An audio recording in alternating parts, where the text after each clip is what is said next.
Muling nagarap sa korte sa Luzon ng Taguig ang aktor na si Bong Navarro at yung mga akusado sa pambubog sa kanya, sina Cedric Lee, Zimmer Ras at Denise Cornejo. At yan ay dun sa pagdinig ng petisyon ng mga akusado na sila'y payagang makapagpiyansa sa kasong serious illegal detention, kaso na non-bailable o walang piyansa. Nakatutok si Mark Zambrano. Handa na raw si Bong Navarro na harapin ang kampo ni Denise Cornejo, lalo na at sinupi na siya ng korte na magpakita. Apo, ready na po, ready na po. Mga taga-CIDG naman ang nagdala kay Cornejo sa Taguig RTC mula sa Kampo Crame. Ang kapwa-akusadong sina Cedric Lee at Zimmer Ras dumating din. Si Cedric nagawa pang magbiro sa media. May sasabihin ako. Nalimutan ko. Teka, group hug tayo, group hug.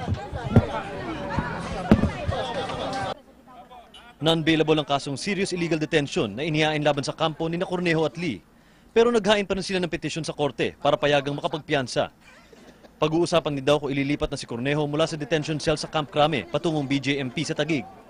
Well, it doesn't matter as long as she's safe and siya ay ligtas, walang danger to her life and limb. Yun lang naman, and we have access to her whenever we need to confer with her. Yun lang naman, we leave it up to the sound discretion of the honorable judge. Ayon sa abogado ni Navarro na si Attorney Alma Malyonga, desidido si Navarro na ipagpatuloy ang kaso.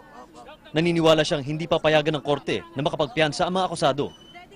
Hindi porket sumuko ka ay ibig sabihin ay bibigyan ka ng bail. If they can cite a legal provision to that effect, then they should present it to the court. But they have not done so. Nangingilid naman ang luha ng lola ni Denise na si Florencia Cornejo na may suot na t-shirt na nagsasabing Justice for Denise, Jail the Rapist. Since January 17 na nangyari sa kanya hanggang ngayon, pinipilit namin maging normal ang buhay namin.